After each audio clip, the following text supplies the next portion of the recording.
ici, c'est pour ça que les gars préfèrent capitaliser sur la scène. Quoi. Mais de plus en plus, les gens cherchent des pays où les droits d'auteur sont, et vous serez surpris, des petits pays comme le Botswana, le machin, où on fait des chiffres pas possibles. Quoi. Les gens cherchent où c'est un tout petit peu structuré, c'est là-bas qu'ils vont. On a fait une expérience, excuse-moi, je vais clôturer sur ça. J'étais en Afrique du Sud avec Mysterio, moi sur le coup, ouais, l'Afrique du Sud, Mysterio, je ne connais pas. Nathalie et moi, on est assis au petit déjeuner. Avec Divine, on a dit, il y a quelque chose à faire ici. Quoi. Tu vois? C'est comme ça qu'on doit réfléchir. Musique aujourd'hui, oublier que la musique, c'est. Je comprends les nouveaux producteurs, quoi. Parce que les gens n'ont pas bien compris c'est quoi le 360 degrés. Tout le monde rentre dans le 360 degrés parce qu'on dit, ouais, je ne peux me rembourser qu'en faisant du booking, quoi. Merci, Tony, c'est très édifiant ce que tu dis. On comprend que tu as vraiment du vécu. Et il faut que ce soit très ouvert. Vraiment, il faut qu'on l'artiste lâche. Moi, je retiens tellement de choses, mais il y a un aspect aussi qui l'aspect de la formation. C'est vraiment quelque chose qui est problème. Il y a beaucoup de passionnés, mais peu de personnes qui disposent des rudiments vraiment pour pouvoir gérer au mieux les tâches au quotidien. Alors Raphaël, je vais me retourner vers toi à nouveau. Est-ce que dans ce processus-là, vous intégrez aussi la dimension formation? Je sais qu'il n'y a pas mal. Les artistes, mais aussi leurs managers ne sont pas assez formés. Je pense qu'il faut beaucoup de chance pour tomber sur un manager qui comprend ce que c'est que la construction d'une carrière au Cameroun. En tout cas, la petite expérience que j'ai est malheureusement une expérience malheureuse parce que nos amis dans le public, en fait, l'Institut est un acteur un petit peu extérieur dans tout ce qu'on est en train de faire ici parce que ça reste malgré tout le centre culturel allemand. Et en cela, il a des objectifs qui peuvent souvent ne pas être compris ou partagés par les opérateurs locaux parce que ça reste un centre de coopération au final. Les instituts en général n'ont pas prévu de scène. Il y a beaucoup de moyens qui sont investis sur des projets, mais la diffusion est vraiment le parent pauvre parce que l'Institut ne s'est pas compris comme tel. L'Institut s'est conçu comme un espace où les artistes du pays d'accueil et d'Allemagne vont se retrouver, vont développer des choses ensemble, vont s'inter-enrichir. Pas seulement Cameroun, mais on va parler Cameroun, Afrique francophone, parce que c'est forcément notre... Il faut parler de marché global. Oui. Aujourd'hui, vous êtes tous au courant de la ZLECAf. Voilà. Si vous êtes en Afrique, vous êtes africain, le marché continental unique, la ZLECAf aujourd'hui, tout cela s'intègre aujourd'hui, c'est-à-dire que les industries créatives, tout cela entre aujourd'hui dans le cadre de la ZLECAf. Tout ça s'applique, et c'est très important. Tony parlait tout à l'heure, par exemple, il a pris l'exemple de la Côte d'Ivoire, où effectivement beaucoup d'artistes locaux du Cameroun ils sont joués, beaucoup d'artistes ivoiriens sont joués au Cameroun, et ainsi de suite, et plusieurs autres pays. Aujourd'hui, c'est possible de le savoir parce qu'on a les datas. Ça, c'est possible de le savoir. Sinon, il fallait être là-bas, il fallait arriver là-bas, ou avoir un contact là-bas. Il te dit, mais tu sais que ton titre ici, même jusqu'à aujourd'hui, je vais vous dire, jusqu'à aujourd'hui, l'équipe de Dissempo aurait pu savoir si effectivement ils avaient eu la... Enfin, je ne sais pas, hein, je dis ça comme ça, peut-être qu'ils le savent. Mais en gros, n'importe quel autre artiste aurait eu l'information si jamais il avait su comment exploiter la data. Parce qu'aujourd'hui, on a la chance d'avoir certes la scène réelle, mais on a le digital. C'est là où le digital vient nourrir un peu aussi. Tout ça, c'est pour aller dans ta rêve. On ne s'est pas rendu compte que c'était un outil très puissant et les jeunes s'en sont appropriés. Aujourd'hui, ils sont des guides, sauf que c'est des guides qui ne connaissent pas la route. Et donc, quand tu arrives avec un discours qui va déconstruire cette vision qu'ils ont du fonctionnement de la filière de l'industrie musicale, tu te fais forcément des ennemis. Mais on n'a pas le choix. Tu vois, aujourd'hui, je suis content qu'il y ait des débats sur les réseaux sociaux, sur la structuration, sur la formation, qu'on ne parle plus simplement de vue, on discute, que le débat ait évolué. Tu vois, donc il faut que ce débat évolue et il faut qu'il y ait des gens qui prennent des balles pour que ça évolue.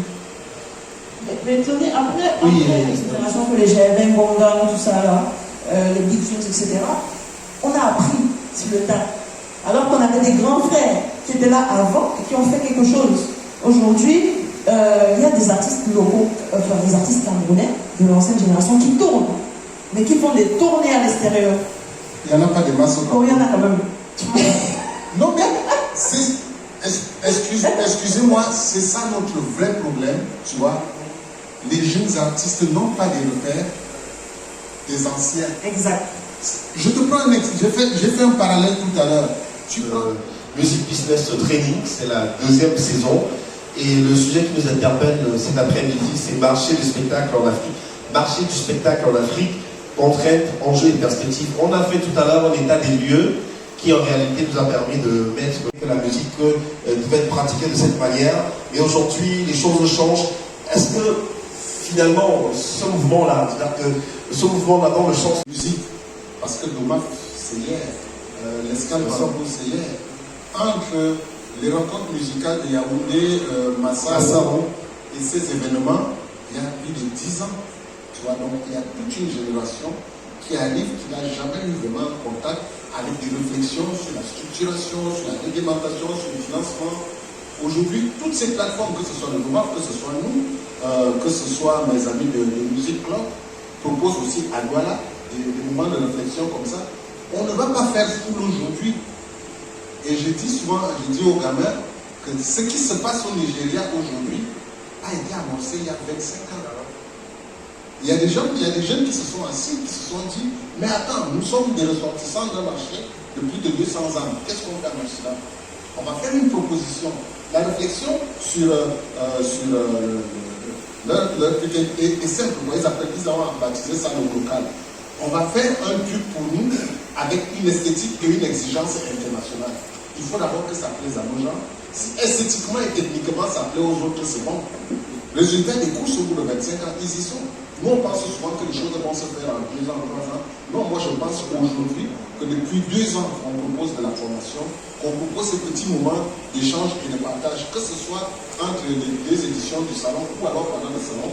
Moi je remarque qu'il y a des nouvelles têtes qui arrivent, il y a des nouvelles personnes. Vous arrivez, si vous ne venez pas pour leur donner de l'argent, vous ne les intéressez pas. Et ça, c'est notre problème au-delà de tout ce que vous racontez. Je ne sais pas comment faire pour... Moi, je me suis battu. J'y vais plus là-bas depuis au moins 22 ans. J'y vais régulièrement et tout. Mais le véritable problème, c'est d'abord arriver à convaincre. Moi, je connais des artistes quand j'étais petit, tout petit. Ils avaient des maquettes, mais ils n'ont jamais sorti. C'est des gens qui ont quand même, qui peuvent transmettre. Malheureusement, moi je ne sais pas, je suis à court d'idées. Peut-être ensemble, on pourra réfléchir pour me permettre, parce qu'à un moment donné, moi je m'étais, si vous voulez, je m'étais retiré, parce que vous avez l'impression de prêcher dans le désert. Et Gawa, aujourd'hui, vous avez tout pour tenir.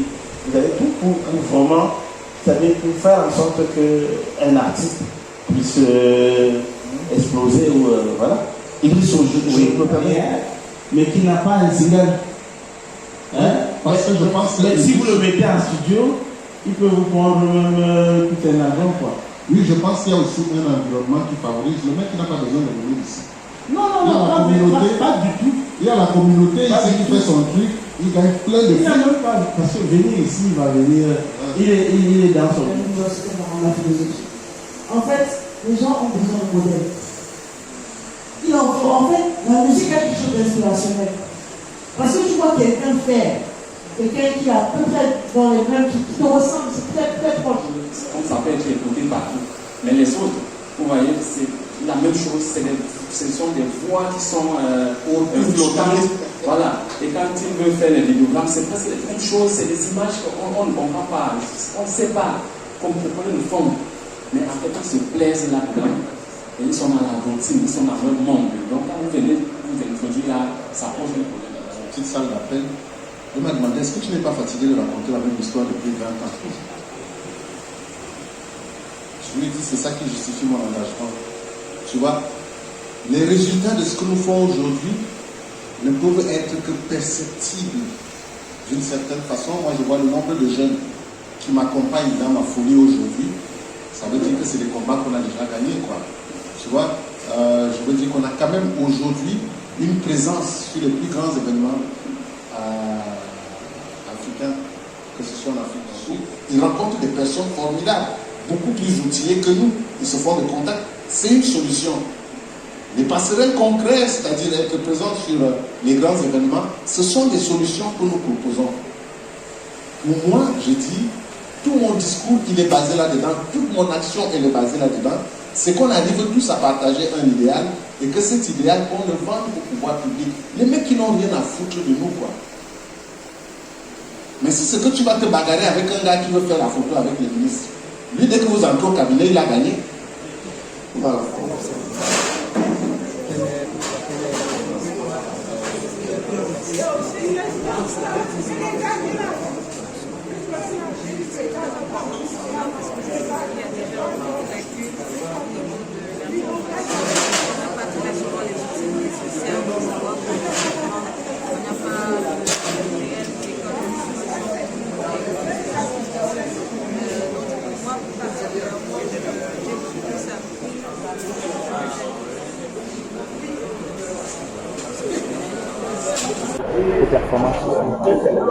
Oui, certainement, ça va beaucoup améliorer parce que ça sera un plus sur ce que j'ai déjà appris, comment dire, je vais dire de manière assez, comment dire en anglais, raw, quoi. Thank you.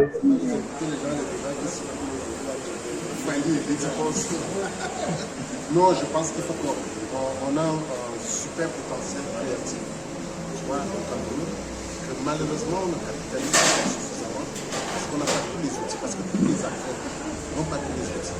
Parce que les artistes sont créatifs. Mais la créativité, c'est une chose. Il faut la professionnaliser, il faut donner une valeur marchande, il faut aller sur notre territoire. Nous sommes sur un petit marché. 25 millions d'habitants après, et dans les 25 millions après, je peux dire que les contraintes sont telles que si tu veux survivre, si tu veux exister longtemps dans la musique, il faut que tu ailles ailleurs. La preuve, c'est de regarder comment les carrières s'arrêtent. En général, on voit les gens qui arrivent. On voit les jeunes talents qui arrivent, qui émergent, qui deviennent des stars. On ne calcule pas beaucoup ce qui sont de la vie. Et notre combat, c'est d'avoir un maximum de personnes qui restent dans la vie, qui ne sortent pas. Parce que c'est ce que j'appelle des écoles. Sur une réflexion avec l'Organisation internationale de la francophonie sur le renforcement des capacités des ingénieurs en son de la sous-région. Et donc, on tente une première expérience camerounaise avec des jeunes techniciens de la sous-région. Vous savez, vendre sur d'autres territoires, c'est aussi avoir un bon son. Avoir des artistes qui parfois montent sur scène ne connaissent pas quelles sont leurs exigences de son. C'est aussi un problème. Et donc, si c'est qu'on veut avoir un maximum de gens suffisamment outillés qui sont capables de donner un meilleur son, et surtout les femmes. Nous, les Skalbantou, on est dans un concept aujourd'hui que nous défendons beaucoup, More Women in Music Business. Et donc, je lance encore un appel aux femmes, intéressez-vous au métier de la musique. Et qu'est-ce que c'est merveilleux de voir une femme derrière une console de son, de sonorisation ou bien d'enregistrement. On en veut davantage, quoi. La soirée va s'achever avec un show qui est découvert comme Kéris.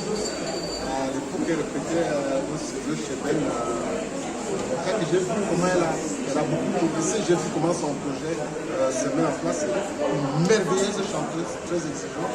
Elle a un bon projet que je pense qu'on va essayer d'accompagner. On va essayer, c'est pour ça qu'on... Vous savez, on arrive à... Le Music Business Training, c'est aussi un prétexte pour nous, pour aider les artistes à se doter de support vidéo de qualité. Parce que la concurrence aujourd'hui, quand vous postulez sur les grands événements, on vous demande une vidéo. Si vous n'en avez pas une de qualité, d'office vous êtes éliminé. On a la chance, on a notre partenaire qui nous permet de réaliser des vidéos de qualité depuis déjà 2 ans. Et ça nous permet d'avoir davantage d'artistes sur. Les gens ils ne savent pas l'impact que ça a véritablement. Non seulement on a la grande audience de africains, mais on a aussi surtout qu'on arrive à doter les jeunes artistes d'outils qui leur permettent d'être compétitifs quand ils vont produire. Alors c'est des jeunes apprenants et formateurs pour que ça échange, pour que ça se découvre. Parce qu'on a des régisseurs locaux, on a aussi ceux qui viennent de la sous-région, qui se rapprochent, qui arrivent à discuter. Dieu merci, il y a une bonne partie qui est là, on a eu des petites difficultés de ça. C'est réglé quoi, il y a les techniciens de dossiers qui arrivent demain, justement, et qui sont partis de Goma aujourd'hui parce que les deux sont de Goma. Donc, à partir de demain, le stage des techniciens sont commencés. Lui, il va faire 2 semaines. Il y a une première partie qui est animée par Saint-Tite qui vient du Sénégal, qui est congolais, mais qui travaille au Sénégal. C'est quelqu'un de très pointu. C'est quelqu'un que je connais depuis une vingtaine d'années. C'est un pédagogue qui a écrit un livre sur le son qui fait référence en Afrique. Et il y a Bozar, vous connaissez, qui est très engagé dans la formation, qui partage énormément, qui organise des sessions dans son livre. J'ai bien aimé cette énergie que les gens ont en termes de partage d'expérience. Et il y a Valérie Eboué qui va animer un stage davantage sur la régie générale. Parce que je me suis rendu compte que tu vas sur des festivals, un gars te dit ouais, je suis régisseur général. Sauf que c'est un métier technique. Tu vois, c'est aussi essayer d'enlever la confusion. On a des jeunes techniciens qui sont là.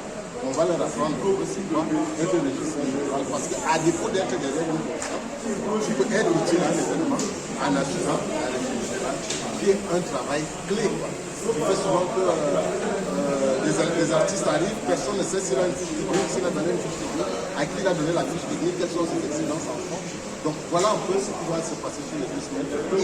La deuxième semaine, on retrouve tout le gros programme habituel de Music Business Training, c'est-à-dire des ateliers sur l'économie de la musique, des conférences encore et des showcases tous les soirs. En fait, on a voulu, autour de